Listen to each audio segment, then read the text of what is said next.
You're watching GGN, Genesis Global News, with your host, Jaron Kyle Perry, Genesis Global Foundation production. People celebrated the bombardment. Some hoisted posters of the recently assassinated Hezbollah leader Hassan Nasrallah. Palestinians in the Gaza Strip, locked in nearly a year of war, also celebrated as the rockets headed towards Israel. The missile strikes come after Israel said its troops launched ground raids into Lebanon, which it has described as limited. But a ground campaign into Lebanon for the first time in 18 years, pitting Israeli soldiers against Hezbollah, Iran's best armed proxy force in the Middle East, would be a major regional escalation.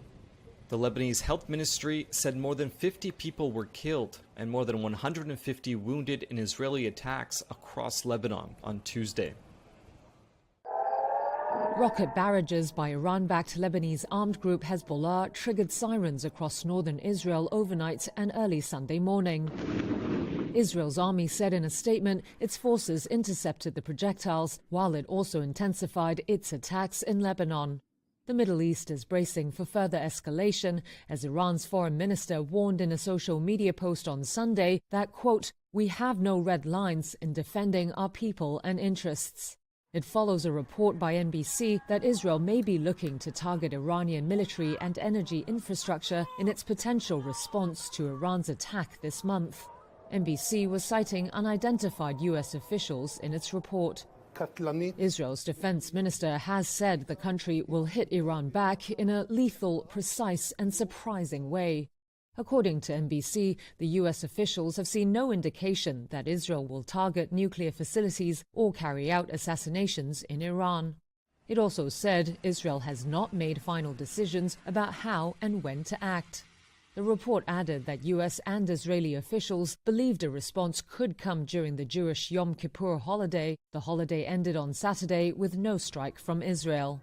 Iran's attack on October the 1st was launched in retaliation for Israel's military operations in Gaza and Lebanon and the killings of a string of Hamas and Hezbollah leaders.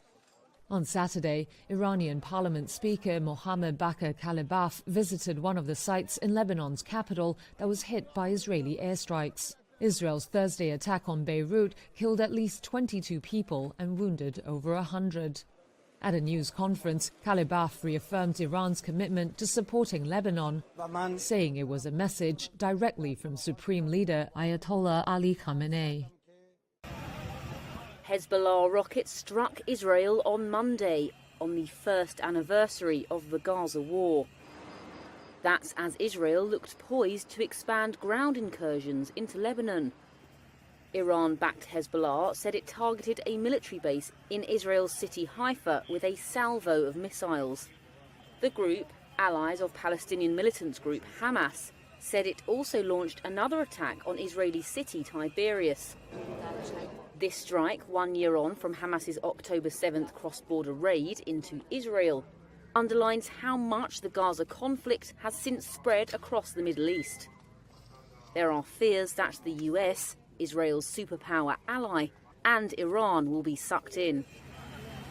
In this latest attack, Israel's military said 5 rockets were launched from Lebanon at Haifa and that 15 were fired at Tiberias, with some shot down. Hamas, meanwhile, targeted Israel's commercial capital, Tel Aviv, with a missile salvo, the group said. This barrage comes following a series of deadly blows against Hezbollah in Lebanon in recent weeks. Mohamed Kanso is one of 1.2 million people displaced in Lebanon while fleeing Israeli attack. He says this war has been imposed on his country and that he did not expect to be living on the streets. Israel accuses Hezbollah of deliberately embedding its command centres and weaponry beneath residential buildings in the heart of Beirut.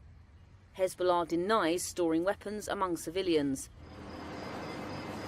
On Sunday night, Israeli missiles rained down across the Lebanese capital. Many fear Israel will unleash on Lebanon the same scale of destruction it waged on Gaza. The Russia-North Korea alliance is extending beyond military supplies and ammunition to North Korean boots on the ground fighting for Russia in Ukraine, all of which is being greeted by a volley of condemnation from the West. Here's a report. It's a relationship that's expanded leaps and bounds since Putin met Kim in June and signed a military assistance pact. The West has frequently expressed concern and censure. So when Ukraine puts out word of 1,500 North Korean troops in Russia to be deployed for ground warfare inside Ukraine, the flutter multiplies. North Korean soldiers are said to be receiving training before being sent to the front line, possibly by early next month. NATO and South Korea have hit out. The US, UK, France and others have raised concern. Ukrainian President Zelensky says 10,000 North Korean troops are to be moved in, calling it an urgent development he has raised with the White House. Moscow, of course, rubbishes the reports and the censure. North Korea, the Korean People's Democratic Republic, is our close neighbor, our partner. We develop our relations in all spheres. This is our sovereign right. Nobody should be concerned about it because this cooperation is not directed against the third countries. We are going to develop this cooperation further on. Beyond NATO concerns on the Ukraine conflict and claims of escalation, there's the North Korea-South Korea dimension. South Korea summoned the Russian ambassador in Seoul to register strong protest. It termed the moves illegal and demanded immediate reversals. North Korea's involvement in Russia's invasion war is a violation of UN resolutions and should be condemned as an illegal act by the international community. Furthermore, it poses a serious threat to our national security and safety of our people.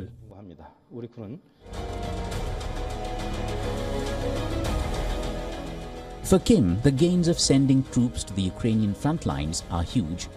Tops, of course, is cementing the Pyongyang-Moscow alliance, besides the financial and military gain. Providing hardware and possible manpower for the Russian army almost certainly comes with a quid pro quo it needs. All of which imparts a new possible dimension to the Russia-Ukraine war. Bureau Report, WION, World is One. Those who spoke about the need to inflict a strategic defeat on Russia, to ensure victory over Russia on the battlefield, have already become convinced that this is impossible, unrealistic, and have changed their point of view. Well, they did the right thing. I praise them for that. Долгосрочных интересов России в сфере безопасности. Мы в контакте с Израилем, мы в контакте с Ираном. We are in contact with Israel and with Iran. We have quite trusting relations, and we would very much like to see this seemingly endless exchange of blows stop at some point and find ways of resolving the situation that would satisfy both sides. But the answer to this question always lies on the path of finding compromises. Is that possible in this situation? I think it is. As for Iran, we have allied relations with it. And we have a very keen sense of what is going on in that country and in various spheres. But, look, how do you comment on what was happening in Iran, these strikes by Israel? How do you comment on that? On the other hand, I want to emphasize that we are against any terrorist manifestations, including against Israel and its citizens. We must not forget that either. But nevertheless, answering the question of whether compromises are possible, it seems to me that they are possible. And if necessary, we are ready to do everything to help find those compromises, in contact with both sides. If our role is perceived positively, we are ready to do everything in our power to ensure that things in Gaza eventually end in peace and that these terrible attacks on civilian targets cease, and to normalize the situation in southern Lebanon. That the mutual attacks by both sides cease, and that peaceful life. It seems to me that no one is interested now in this conflict spiraling. Where does Iran stand now? Is this just the first salvo from your assessment? Are they positioned to go ahead and pull the trigger again at will? I mean, that's really a question for Iran, as evidenced by this attack. They certainly maintain the capability to conduct additional attacks. As I highlighted at the top, we're calling them to halt any further attacks, and we'll continue to assess. We'll also continue to be prepared to respond in the defense of Israel should they opt to do another one. We certainly hope that they do not, but we obviously have to be prepared in that eventuality. I just want to clarify, I think you said earlier this is twice the size and scope from the attack of April 13th? Yeah, it's about twice as large in terms of the number of ballistic missiles that they launched from the last. I believe it was their intent to actually do damage this time? Well, look, you don't launch that many missiles at a target without the intent of hitting something. So absolutely, just like the last time, their intent is to cause destruction. And so, fortunately, Israel has very significant air defense capabilities, and the U.S., of course, played a role in helping on that front as well. Thank you. Matt? Thanks, Pat. You said there have been no new attacks on U.S. forces in the region, but is the department tracking a greater threat now to U.S. forces, and are you taking any extra measures on top of the recent plus-ups you've done for force protection? Well, Matt, as you know, we're always taking force protection very seriously. We're all very well aware of the heightened tensions in the region, and U.S. Central Command has been, for a long time now, constantly assessing and reassessing the threat to ensure that our forces are protected. Like I mentioned, I'm not aware, as I come to the podium, I'm not aware of any additional attacks beyond the one that Dan mentioned, but it's something that we'll obviously be, keeping a close eye on to protect our forces. Helping to track them or anything like that? Yeah, I don't have anything to provide on that.